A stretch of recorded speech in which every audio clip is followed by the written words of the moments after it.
لله رب العالمين والصلاة والسلام على سيد المرسلين وعلى آله وصحبه أجمعين وعلى كل من تبعهم بإحسان إلى يوم الدين. أما بعد، فقد قال النبي صلى الله عليه وسلم: إنما بعثت معلما. وقال الله تبارك وتعالى في كلامه العظيم: أعوذ بالله من الشيطان الرجيم، بسم الله الرحمن الرحيم. اقرأ باسم ربك الذي خلق، خلق الإنسان من علق، اقرأ وربك الأكرم الذي علم بالقلم، علم الإنسان ما لم يعلم. صدق اللہ العظیم. حاضرین و سامعین،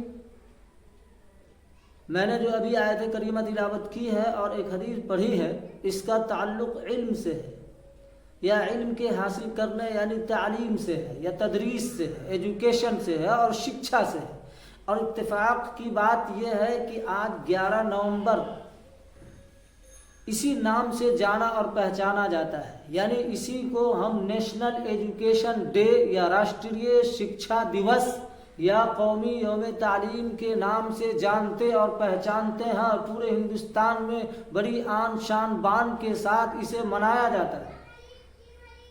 قرآن پاک میں یہ بتایا گیا کہ انسانوں کا سب سے پہلا معلم خود اللہ تبارک و تعالیٰ کی ذات ہے. گویا کہ انسان سب سے پہلا متعلم اور سب سے پہلا معلم خود اللہ تعالیٰ ہے. اللہ تبارک و تعالیٰ نے انسان کو پیدا کرنے کے بعد، چونکہ اس سے پہلے فرشتوں سے مشورہ ہو چکا تھا کہ ہم اپنے ایک نائب اور خلیفہ اور جانشین کو پیدا کرنا چاہتے ہیں، ہم اوپر سے احکام و قوانین کو نافذ کریں گے اور زمینی استر پر وہ ہمارا نائب، ہمارا خلیفہ، ہمارا جانشین اس کو نافذ کرے گا. اس لیے ہم ایک اپنا جانشین پیدا کرنا چاہتے ہیں. تو فرشتوں نے یہ سمجھا تھا، سابقہ مخلوق پر انسانوں کو قیاس کرتے ہوئے یہ کہا تھا کہ آپ اگر عبادت و بندگی کے لیے، سرگردگی کے لیے پیدا کرنا چاہتے ہیں تو آپ کو پیدا کرنے کی ضرورت نہیں. اس لیے ہم آپ کی تسبیح و تقدیس، بڑائی، کبریائی، ثنا خوانی بیان کرتے ہیں اور کرتے رہیں گے. اس لیے آپ کو نئی مخلوق کی پیدائش کی ضرورت نہیں ہے. وہ نئی مخلوق جو ہوگی وہ فساد پیدا کرنے والی، فساد پھیلانے والی، کرپشن پھیلانے والی ہوگی، زمین کے اصلاح کو برباد کرنے والی ہوگی، امن و چین کو خراب اور برباد کرنے والی ہوگی. اللہ تبارک و تعالیٰ نے فرمایا: انی اعلم ما لا تعلمون، جو میں جانتا ہوں وہ تم نہیں جانتے. اگر مفسدین نہیں آئیں گے تو مصلحین کا کوئی معنی نہیں رہ جائے گا. فساد اور کرپشن پھیلانے والے نہیں آئیں گے اور نہیں ہوں گے تو پھر پرشاسن کا کوئی معنی اور مطلب نہیں رہ جائے گا. فساد پھیلانے والے ہوں گے تو اصلاح کرنے والے بھی ہوں گے. کوئی بگڑی راہ اور کوئی غلط راہ چلنے والا ہوگا تو کوئی صحیح راہ چلنے والا بھی ہوگا، کوئی اس کو سمجھانے والا بھی ہوگا، کوئی بتانے والا بھی ہوگا. یعنی اس روئے زمین پر اچھائی کرنے والے، برائی کرنے والے دونوں ہوں گے. یہ میں جانتا ہوں، تم نہیں جانتے کہ انسان میں دونوں طریقے کے لوگ ہوں گے. اس لیے ہم دونوں طریقے کے لوگوں سے اس دنیا کو آباد کرنا چاہتے ہیں. چونکہ اللہ تبارک و تعالیٰ فعال لما یرید ہے، جس کو کرنا چاہتا ہے وہ کر گزرتا ہے، کسی کے مشورے کی ضرورت نہیں. پہلے ایک اپنے ارادے اور اپنے منشے کے مطابق انسان کو پیدا کر دیتا ہے. انسان کو تفوق و برتری اور فضیلت اور عظمت عطا کرنے کے لیے، دینے کے لیے، نیمت روپ سے قانونی طور پر اس کی فضیلت کو ثابت کرنے کے لیے اس کے اللہ تعالیٰ نے ایک طریقہ اپنایا. وہ یہ اپنایا کہ فرشتوں سے پوچھا کہ تم ان چیزوں کے نام بتاؤ. فرشتوں نے کہا میں نہیں جانتا، میں تو بس وہی جانتا ہوں، انہی چیزوں کے ناموں کو جانتا ہوں جو آپ نے بتایا ہے. تو اللہ تعالیٰ نے انسانوں پر کرم یہ کیا کہ آدم علیہ السلام کو پہلے دنیا میں جتنی چیزیں پیدا کرنی تھی تمام چیزوں کے ناموں کو ان کی خصوصیات کے ساتھ، ان کی وشیشتاؤں کے ساتھ پہلے تو آدم علیہ السلام کے ذہن میں ڈال دیا، اور پھر آدم علیہ السلام سے فرمایا کہ تم ان چیزوں کے نام بتاؤ۔ فرشتوں سے نام پوچھا، نام نہیں بتایا تھا، لیکن آدم علیہ السلام سے نام پوچھنے سے پہلے آدم علیہ السلام کچھ چیزوں کے نام اور چیزوں کی خصوصیات اور ان کی خوبیاں، ان کی وشیشتائیں آدم علیہ السلام کے ذہن میں ڈال کر آدم علیہ السلام سے پوچھا۔ اس طور پر آدم علیہ السلام یعنی انسان کی فضیلت کو تمام مخلوقات میں اعلیٰ اور افضل ثابت کر دیا، لہذا تمام کو حکم دیا کہ تم آدم کے سامنے سجدہ کرو۔ پھر یہ ایک لمبا واقعہ ہے، کس نے سجدہ کیا؟ ابلیس نے سجدہ نہیں کیا، ابلیس کے علاوہ سبوں نے سجدہ کیا۔ معلوم یہ ہوا کہ هل يستوي الذين يعلمون والذين لا يعلمون، کہ اہل یعنی عالم اور جاہل، جانکار اور نن جانکار، جاننے والے نہ جاننے والے دونوں برابر نہیں ہو سکتے، لیکن اس کے سمجھنے والے بھی سب نہیں ہوں گے۔ یتذکر اولو الالباب، اہل علم ہی سمجھ سکتے ہیں کہ جاننے والے اور نہ جاننے والے برابر نہیں ہو سکتے۔ اسلام کے قانون کا، اسلام کے دستور کا سب سے پہلا چیپٹر اور سب سے پہلے چیپٹر کا سب سے پہلا سنٹینس اور واقع اور جملہ، سب سے پہلا آرڈر اور حکم جو دیا گیا وہ تعلیم سیکھنے کا دیا گیا۔ شاید ہمارے ناقص علم کے مطابق دنیا میں آج تک کوئی ایسا مذہب اور دھرم ایسا نہیں ہے جس میں سب سے پہلا آرڈر تعلیم کا دیا گیا ہو۔ ہم ایسا مذہب اور دھرم ہے جس کے قانون کا سب سے پہلا چیپٹر اور چیپٹر کے سب سے پہلے جملے میں یہ حکم دیا گیا کہ تعلیم کو حاصل کیجیے، اور یہ بات بھی عام اور تام کر دی گئی کہ کس چیز کی تعلیم حاصل کرنی ہے۔ اللہ تعالیٰ نے فرمایا اقرأ بسم ربک الذی خلق، یہاں فعل یعنی کریا موجود ہے، ورب موجود ہے، کیا سیکھنا ہے یہ موجود نہیں ہے۔ کریا موجود ہے، ورب موجود ہے، فعل موجود ہے، اور کرتا موجود ہے، سبجیکٹ موجود، فاعل موجود ہے، لیکن آبجیکٹ، کرم اور مفعول موجود نہیں ہے۔ جب کسی جملے، سنٹینس اور واقع کے اندر مفعول اور کرم اور آبجیکٹ نہیں ہو، اس کا مطلب یہ ہے کہ ان گنت اس کے آبجیکٹ ہوا کریں گے۔ یعنی جس چیز کو سیکھنا ہے، جس چیز کے بارے میں تعلیم حاصل کرنا ہے، جس چیز کے ودیا اور شکشا کو گرہن کرنا ہے، جس چیز کا ایجوکیشن لینا ہے، اس چیز کو خاص نہیں کیا گیا۔ ممبر و محراب کا علم ہو، قرآن کا علم ہو، حدیث کا علم ہو، اصول حدیث کا علم ہو، تفسیر کا علم ہو، اصول تفسیر کا علم ہو، محدود نہیں کیا گیا بلکہ اس کو عام رکھا گیا۔ سیکھیے، اپنے پروردگار کے نام سے سیکھیے، غیروں کے نام سے نہیں سیکھیے۔ یہ تعلیم تو دی گئی کہ اللہ کا نام ہر جگہ لینا ہے، سیکھنے میں بھی لینا ہے، نہ سیکھنے میں بھی لینا ہے، ہر کام میں بھی لینا ہے، ہر کام میں اللہ کا نام لینا ہے، لیکن یہ نہیں بتایا گیا کہ کیا چیز سیکھنا ہے۔ گویا کہ اللہ تعالیٰ نے جن جن چیزوں کو پیدا کیا ہے وہ تمام چیزیں آبجیکٹ اور کرم اور مفعول ہے، ان تمام چیزوں کو سیکھنا ہے، ویاپی پیمانے پر سیکھنا ہے، عمومی پیمانے پر سیکھنا ہے۔ ہمارا علم محدود نہیں ہوگا، ہمارا علم عام ہوگا، سبھی چیزوں کو سیکھنا ہے۔ جو جو چیزیں اللہ تعالیٰ نے پیدا کی ہے سبوں کے بارے میں جاننا، یہ ہمارا کام تھا، ہمارے بزرگوں نے بھی ایسا کیا تھا۔ اسی لیے تو علامہ اقبال نے اپنی قوم کے نوجوانوں کو شاہین کے ساتھ تشبیہ دیا۔ ہمیشہ ان کی یہ خواہش ہوتی تھی کہ ہماری قوم کے نوجوان شاہین جیسی خوبیاں پیدا کرے، شاہین جیسی پرواز پیدا کرے، شاہین جیسی صفت پیدا کرے۔ اسی لیے بارہا انہوں نے شاہین سے اپنی قوم کے نوجوانوں کو تشبیہ دیا، کبھی ترغیب دیا۔